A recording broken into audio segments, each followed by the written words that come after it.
Hello good morning student.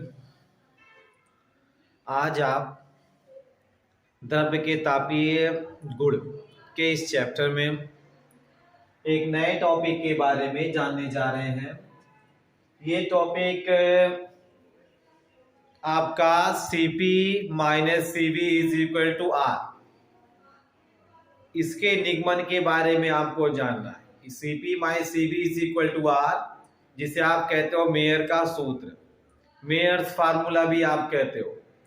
अगर कहा जाए क्वेश्चन में पूछा जाए कि मेयर के सूत्र यानी Cp minus Cv is equal to R का निगमन कीजिए आप, इस Cp minus Cv is equal to आपका आर कैसे आएगा, मेयर के सूत्र को आप जो है इसको निगमित करके दिखाइए। तब हम क्या करेंगे, इसमें दो आपकी मेथड है। इस मेयर को सूत्र लाने के लिए Cp minus Cv is equal to R, इसमें दो फार्मूले आपके हैं, दो तरीके आपके हैं। उन दोनों तरीकों से क्या कर सकते हैं, आप मेयर का जो फार्मूला हो आप ला सकते हैं। तो यहाँ पे जो हम ले रहे हैं वो हम ले रहे हैं वैकल्पिक मेथड, ये जो थोड़ा आसानी के साथ है, ये जो मेयर का फार्मूला आपका वो आ जाए, हम वो मेथड ले रहे हैं। Cp minus Cv is equal to आपका आर, ये हम किस विधि से इसको निगमन करेंगे, इसका आपके वैकल्पिक विधि। एक विधि जिसका नाम क्या है, वैकल्पिक विधि आपकी है, उस विधि से आप मेयर के फार्मूले को क्या करेंगे, निगमित करेंगे। तो मेयर का फार्मूला आपने जान लिया कि मेयर का फार्मूला, मेयर्स आपका जो है फार्मूला क्या है, फार्मूला आप जानेंगे Cp minus Cv is equal to क्या आपका होता है, आर होता है। कल के क्लास में आपने Cv और Cp के बारे में जाना, यानी एक आपके स्थिर दाब पर, एक आपके स्थिर आयतन पर, आपने वहां पर उनकी परिभाषा जाना था, उनका मात्रा, उनकी डिफिनेशन आपने जाना था। तो आज आप उन्हीं दोनों में संबंध, जो उन दोनों का अंतर है वो कैपिटल आर के बराबर है। Cp minus Cv is equal to R का आप निगमन करने जा रहे मेयर का फार्मूला। और हम जानते ये हैं कि अगर स्थिर दाब होगा, स्थिर दाब वाली स्थिति में आयतन बढ़ने के कारण कुछ बाह्य कार्य भी करना पड़ता है। अगर हम क्या रखें कि दाब को स्थिर रखें, यानी कांस्टेंट आपके प्रेशर पर अगर आप दाब स्थिर रखते हो तो आयतन क्या होगा, आपका बढ़ेगा। जो आयतन बढ़ रहा है, उस आयतन बढ़ने के कारण उसमें क्या करना होगा, कुछ आपके बाह्य कार्य करने पड़ते हैं, जो एक्सटर्नल आपके जो होते हैं वर्क, वो कुछ है वहां करने पड़ते हैं। और अगर हम स्थिर आयतन ले लें, अगर स्थिर आपके आयतन की स्थिति में बात करें तो बाह्य कार्य आपका शून्य होता है। अगर कांस्टेंट आपकी वॉल्यूम हो यानी स्थिर आयतन हो, तो उस कंडीशन में जो बाह्य कार्य होगा यानी एक्सटर्नल आपका वर्क होगा वो जीरो के बराबर होगा। तथा आंतरिक ऊर्जा में वृद्धि, तथा आंतरिक ऊर्जा में वृद्धि दोनों स्थितियों में समान होती है। और आंतरिक जो ऊर्जा में आपकी वृद्धि हो रही वो दोनों स्थितियों में समान होती है, चाहे आप स्थिर दाब ले लो, चाहे आप स्थिर आयतन ले लो। तो आपने जाना स्थिर दाब और स्थिर आयतन। जब आपका स्थिर दाब होगा तो आयतन बढ़ेगा, जब आयतन में आपकी वृद्धि होगी तो इस कंडीशन में हमें इसमें क्या करना होगा, कुछ एक्सटर्नल वर्क आपको करने होंगे। और अगर हम क्या कर दें, आपकी बात आयतन को स्थिर रख दें, तो उस स्थिति में जो आपके बाह्य कार्य होगा वो शून्य होगा, यानी जो एक्सटर्नल आपका वर्क होगा वो जीरो हो जाएगा। तो यहां से कंक्लूजन आपका ये निकलता है कि जो आंतरिक ऊर्जा में वृद्धि होती है दोनों कंडीशन में, चाहे आपके स्थिर दाब हो चाहे आपके स्थिर आयतन हो, इन दोनों स्थितियों में आंतरिक ऊर्जा में क्या होगी, वृद्धि आपकी होती है। वो भी जो वृद्धि हो रही है वो एक समान होगी, चाहे स्थिर दाब हो चाहे स्थिर आयतन। स्थिर दाब पर देखोगे तो जो आंतरिक ऊर्जा में वृद्धि आपकी होगी, जितनी होगी उतनी ही आपकी स्थिर आयतन पर भी आपको मिल जाएगी। ये कुछ कमेंट आपने जो है जान लिया, यानी ये आपने अपनी प्रीवियस क्लासेस में जो है इसके बारे में आपने पढ़ा था कि अगर हम क्या करें कि अगर स्थिर दाब हो तो आयतन में क्या होगी, उसकी वृद्धि हो जाएगी। कह देंगे स्थिर दाब पर आपकी स्थिति में आयतन बढ़ने के कारण आपके कुछ बाह्य कार्य भी करना पड़ता है। और अगर हम क्या करें, स्थिर आयतन ले लें, उस स्थिति में जो बाह्य कार्य होगा वो बाह्य कार्य कितना हो जाएगा, 0 हो जाएगा। तथा आंतरिक ऊर्जा में जो वृद्धि हो रही है वो दोनों स्थितियों में क्या होगी, एक समान। कह देंगे आंतरिक ऊर्जा दोनों स्थितियों में जो वृद्धि हो रही है वो एक समान आपकी हो जाएगी। अब हम आते हैं इसमें नेक्स्ट आपके जो है अतः जो Cp बाय Cv का मान है उस कार्य के बराबर होता है जो स्थिर दाब पर 1 मोल गैस का ताप 1 डिग्री सेल्सियस अथवा 1 केल्विन बढ़ाने में बाह्य दाब के विरुद्ध कार्य करना होता है। यानी इसमें देखिए जो Cp बाय Cv है, जो इसका मान है, कह रहा जो Cp बाय Cv का जो मान है ये आपके उस कार्य के बराबर होगा, उस वर्ग के बराबर आपका हो जाएगा जो स्थिर दाब पर, इस पर आपके कांस्टेंट प्रेशर पर, स्थिर दाब पर 1 मोल गैस का ताप 1 डिग्री सेल्सियस अथवा कह लो आप 1 केल्विन, कह लो 1 केल्विन बढ़ाने में बाह्य दाब के विरुद्ध कार्य करना पड़ता है। मान लिया आपने कि 1 मोल या 1 ग्राम अणु गैस का ताप, आपने मान लिया है कि 1 मोल या 1 ग्राम अणु गैस का ताप आपके कैपिटल T केल्विन पर, आयतन हमारा क्या है, V1 है, आयतन हमारा क्या है, V1 है, तथा T+1 केल्विन पर क्या है आपका V2 है। दोनों अवस्थाओं में दाब आपका स्थिर है तथा ये P है, और इन दोनों कंडीशनों में आपको ये मिलेगा कि दाब क्या मिलेगा, आपको स्थिर मिल जाएगा। तो आपने जाना कि Cp माय जो Cv का मान है, आपने कहा कि जो कांस्टेंट आपके जो है प्रेशर पर और कांस्टेंट आपके वॉल्यूम पर, इन दोनों का अंतर होगा, उसका मान क्या हो जाएगा, कह देंगे उस कार्य के बराबर होगा। इसके उस कार्य के बराबर होगा जो स्थिर दाब पर, किस पर, स्थिर दाब पर 1 मोल गैस का ताप 1 डिग्री सेल्सियस अथवा 1 केल्विन बढ़ाने में बाह्य दाब के विरुद्ध कार्य करना होता है। ये हो गया क्या हमारा आपके Cp by Cv is equal to R का जो निगमन आप कर रहे हैं उसमें का एक महत्वपूर्ण पॉइंट आपका हुआ। आपने ये जाना कि Cp बाय Cv का मान आपका कह रहा है उस कार्य के बराबर होता है जो स्थिर दाब पर 1 मोल गैस का ताप 1 डिग्री सेल्सियस अथवा 1 केल्विन बढ़ाने में बाह्य दाब के विरुद्ध कार्य किया जाएगा या कार्य करना होता है।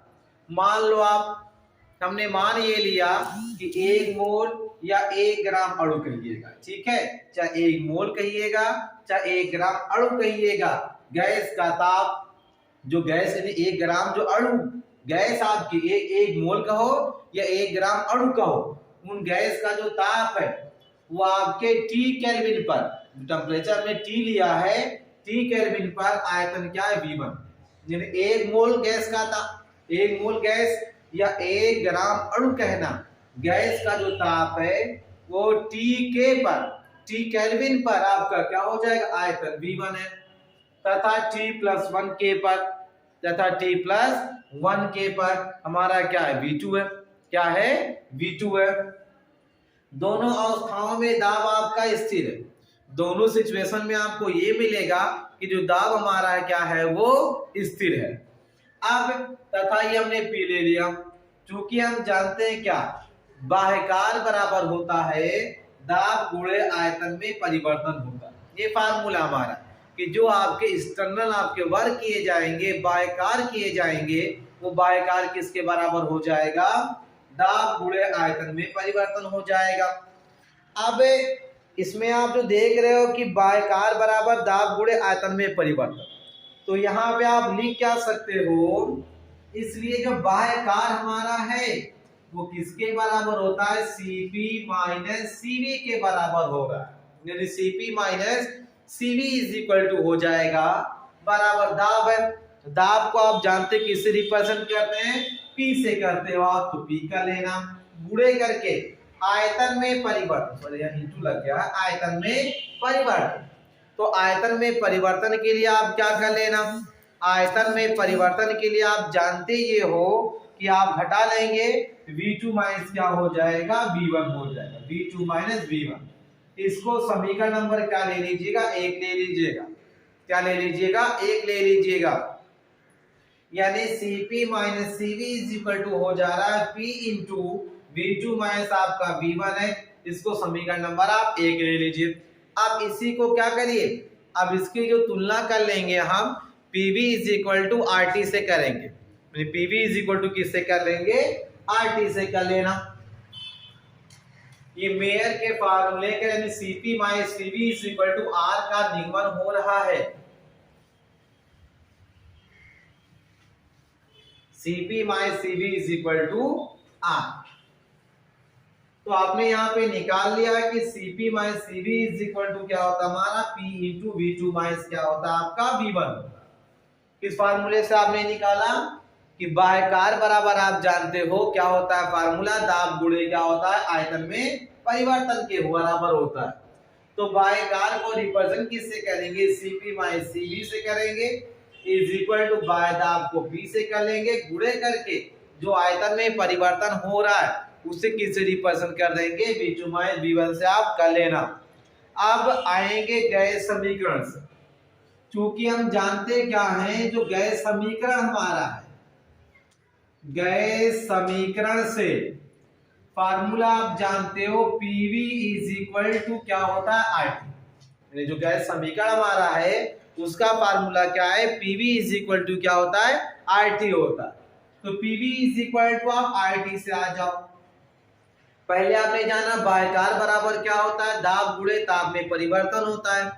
तो हमारे यहाँ जो बाह्यकार है वो Cp माइनस Cv हो जाएगा, बराबर करके दाब आपका P इंटू आयतन में परिवर्तन हो जा रहा है V2 माइनस V1 से। इसको आपने समीकरण नंबर 1 ले लिया। अब क्या कर रहे हो आप इसमें कि जो गैस का समीकरण का फार्मूला है आप उससे आ रहे हो। तो PV इज इक्वल टू क्या हुआ आपका RT से आइए। अब पहले हम क्या करें, T ताप पर हम निकालेंगे कि कैपिटल T ताप पर जो है वो आपका क्या होगा, कैपिटल आपके T ताप पर हो जाएगा P इंटू आपका V1 है, P into V1 is equal to हो जाएगा हमारा क्या RT हो जाएगा। इसको आप 2 ले लीजिए। ये कितना हो गया, समीकरण नंबर आपका 2 हो गया।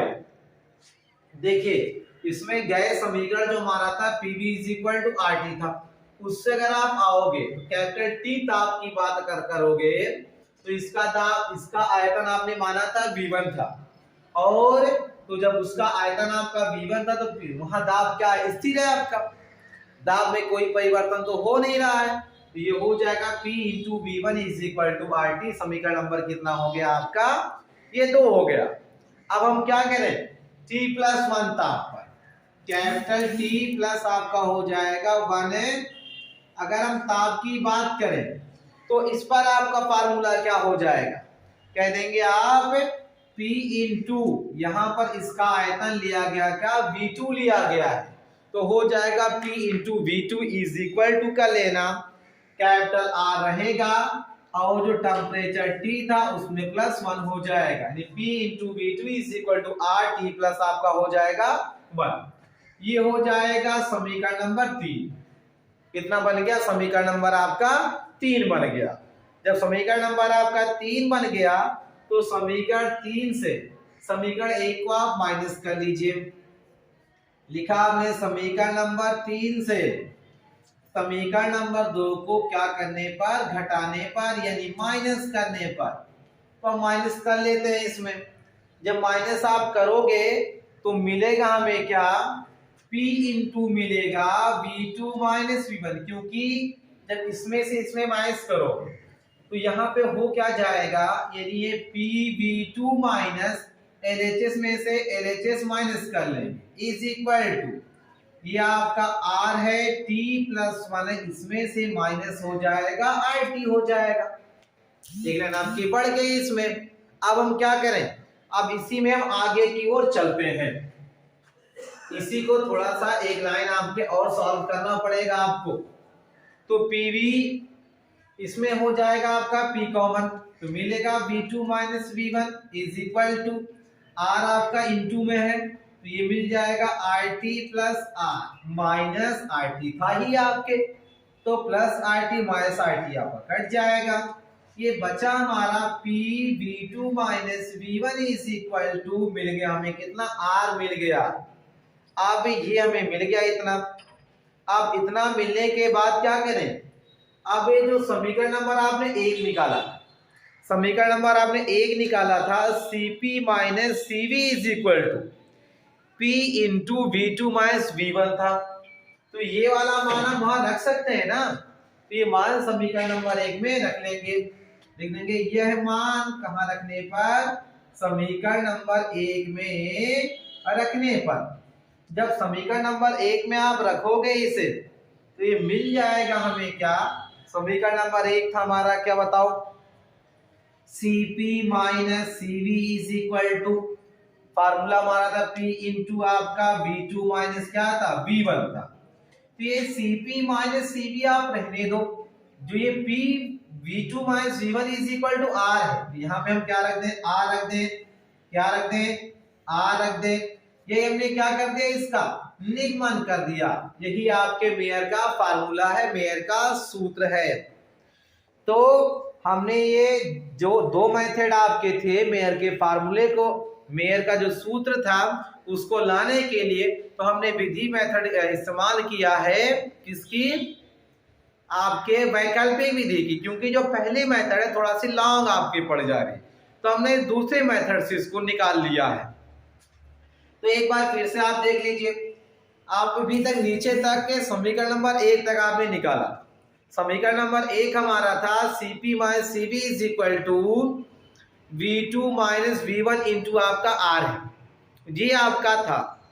अब समीकरण नंबर एक के बाद हमारे गैस समीकरण से, किस समीकरण से, गैस के समीकरण से, तो जो गैस का समीकरण हमारा है वो Pv is equal to RT हम जानते हैं, ये आदर्श गैस का समीकरण है, आदर्श गैस समीकरण का फार्मूला आपका Pv इज इक्वल टू क्या होता है, RT होता है। हम RT से गए समीकरण नंबर इससे हम आ रहे हैं, तो हमने दो कंडीशन लिया था, एक तो T पर, एक जो टेम्परेचर आपका कैपिटल T था, एक हमने किस पे लिया था, कैपिटल T प्लस 1 पे लिया था। तो इन दोनों कंडीशनों में क्या करेंगे, हम मान निकालेंगे। तो पहले हम बात करें कैपिटल T पर, कैपिटल T ताप पर आप बात करोगे तो P into V1 is equal to हमारा क्या है, RT होता है। वहां पर जब टेम्परेचर आपका कैपिटल T होगा तो जो आयतन उसका V है वो क्या हो जाएगा, V1 हो जाएगा बस, और बाकी सब वही रहे क्योंकि टेम्परेचर T है ही हमारा। P इंटू आपका हो जाएगा V1 is equal to RT, समीकरण नंबर आपका 2 हो गया। अब आइए बात करिए टेम्परेचर T+1 पर, ऑन द टेम्परेचर T+1, तो ये T+1 टेम्परेचर आपका है, तो वहां पर आयतन क्या हो जाएगा, उसका V2 होगा, और जो टेम्परेचर आपका हो जाएगा वो T+1 हो जाएगा। तो P इंटू आपका V2 बराबर R, और छोटे कोष्ठक में कैपिटल T प्लस आपका क्या हो जाएगा, 1 हो जाएगा। इसको आपने समीकरण नंबर 3 कर लिया, तो ये समीकरण नंबर 2 कैपिटल T पे निकला था, P into V1 is equal to क्या हुआ हमारा, RT हुआ था। एक हमारा कैपिटल T+1 पे निकला, तो कैपिटल T+1 पे आपने जो मान निकाला है वो P इंटू V2 बराबर आपका RT+1 समीकरण नंबर 3। इसके बाद हम ये करने जा रहे हैं कि समीकरण 3 में से समीकरण 2 को माइनस करने जा रहे हैं, यानी उसको हम घटाने जा रहे हैं, हम घटा लें। जब घटाओगे आप तो बाएं से बायां घटेगा, दाहिने से दाहिना घटेगा, यानी लेफ्ट हैंड साइड से लेफ्ट हैंड साइड माइनस करना, राइट हैंड साइड से राइट हैंड साइड ही वाला माइनस करना, तो ये हो जाएगा PV2 माइनस हो जाएगा PV1, यानी PV2 minus PV1 is equal to आपका RT+1 माइनस हो जाएगा RT हो जाएगा, इन दोनों में P आपका कॉमन हो जाएगा, P हमने कॉमन ले लिया, और ये बचा V2 माइनस आपका V1 बराबर करके RT प्लस आपका R माइनस क्या हो जाएगा, RT हो जाएगा। हमने यहाँ पे प्लस RT माइनस RT क्या किया, काट लिया, कट गया हमारा, तो यहाँ बच रहा आपका P, छोटे कोष्ठक में आपका V2 minus V1 is equal to हो जाएगा आपका कैपिटल R, यह मान आप कहाँ रख देना, समीकरण नंबर 1 में रख देना। समीकरण नंबर 1 में आपने निकाला था कि समीकरण नंबर 1 का आपका जो फार्मूला आपका निकल के आ रहा था वो आपका क्या था, वो फार्मूला आपका था Cp minus Cv is equal to क्या हमारा था, आर आपका Cp minus Cv is equal to था P इंटू V2 माइनस आपका V1 था। जब आप ये मान वहां रखोगे तो आपका फार्मूला है Cp minus Cv is equal to P into V2 minus V1। अब देखो जहां ये P V2 माइनस V1 हम R रख सकते हैं, तो Cp माइनस Cv रहने दीजिए आप, और इसकी जहाँ पे मान क्या रख सकते हैं, R रख सकते हैं। यही आपके मेयर का सूत्र है, मेयर का फार्मूला है। अगर पूछा जाए कि जो मेयर का फार्मूला है उस मेयर के फार्मूले का आप निगमन करिए, तो इस तरीके से हम क्या कर सकते हैं, मेयर के सूत्र का निगमन कर सकते हैं। आप एक बार फिर से समीकरण नंबर 1 से आप जान लीजिए। समीकरण नंबर 1 में निकाला था आपने Cp minus Cv is equal to आपका ये बराबर आपके किसके था, P V2 माइनस V1 आपका समीकरण नंबर 1 आपका था वही। अब इसके बाद हम क्या कर रहे हैं कि सब गए समीकरण से आप आना, PV इज इक्वल टू हमारा क्या होता है, RT होता है, यानी PV इज इक्वल टू हमारा क्या होता है, RT होता है। जब आप इससे आओगे तो टेम्परेचर कैपिटल T पर और टेम्परेचर आपके T प्लस आपके 1 पर, तो हम टेम्परेचर किस पे, कैपिटल T पे हम जा रहे हैं, तो ये हो जाएगा P into V1 is equal to क्या हमारा RT है। ये समीकरण नंबर कितना हो गया आपका, 2 हो गया। अगर हम क्या करें T प्लस 1 पे आ जाए, T प्लस 1 पे जो आपका मान होगा P इंटू V2 बराबर 8, जहां T हमारा T प्लस 1, समीकरण नंबर 2 हो जाएगा।